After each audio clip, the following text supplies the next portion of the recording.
تو پھر تو امام کے پیچھے فاتحہ کے علاوہ بھی تلاوت واجب ہونی چاہیے. تو وہ کیوں ہم واجب نہیں کرتے؟ اس لیے کہ امام کی تلاوت مقتدی کے لیے کافی ہے. تو اب اس حدیث کا مفہوم واضح ہو گیا کہ حدیث میں جو آتا ہے نا، جو فاتحہ نہیں پڑھتا اس کی نماز نہیں ہوتی. تو امام نے جب فاتحہ پڑھ لی تو مقتدی کو یہی کہا جائے گا یہ پڑھ چکا ہے. تو اس سے وہ نماز مراد ہے جس میں سرے سے فاتحہ ہو ہی نہیں، نہ امام نے پڑھی ہو نہ مقتدی نے پڑھی ہو. تو اس میں ہم کہیں گے کہ اس نے فاتحہ پڑھی نہیں ہے، کیونکہ امام کا پڑھ لینے سے یہ کہا جائے گا مقتدی نے بھی پڑھ لیا. یہ بھی حدیث ہی سے ہے، اپنی طرف سے ہم نہیں کہہ رہے، حدیث سے ثابت ہوتا ہے کہ من کان لہ امام فقراۃ الامام لہ قراءۃ. علامہ البانی نے اس حدیث کو صحیح قرار دیا کہ امام کی قرات جو ہے مقتدی کے لیے کافی ہے. تو نبی نے فرما دیا کہ جب امام قرات کرے گا تو مقتدی کی بھی ہو گئی قرات. جب ہو گئی ہے تو ہم یہ کہہ ہی نہیں سکتے اس نے سورہ فاتحہ نہیں پڑھی ہے. بھائی امام کے پڑھنے سے یہ بھی سورہ فاتحہ پڑھنے والا کہلائے گا.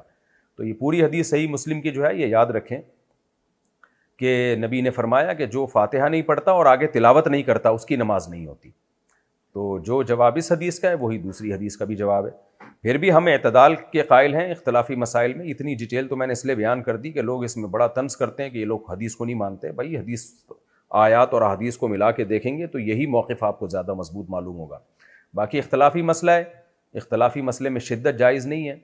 امام شافعی کو کوئی فالو کرتا ہے، امام احمد کو کوئی فالو کرتا ہے، تو فالو مجتہدی کو کریں. یہ جو آپ کہتے ہیں نا ہماری تحقیق ہے، عوامی تحقیق کی کوئی حیثیت نہیں ہوتی. بڑے بڑے مجتہدین ہیں، ان میں سے جو ہے کسی کو فالو کرنا پڑے گا آپ کو. تو میں تو آج کل کے جو محققین مارکیٹ میں آ رہے ہیں نا، جو اپنی رائے ایسے پیش کرتے ہیں کہ یہی ٹھیک ہیں باقی سارے غلط ہیں، تو ان پر میرا رد کرنا مقصد ہے. ورنہ مسئلہ صحابہ کرام کے زمانے سے اختلافی چلا آ رہا ہے، تو اس میں شدت جائز نہیں ہے. ہماری رائے جو تھی وہ ہم نے آپ کے سامنے پیش کر دی.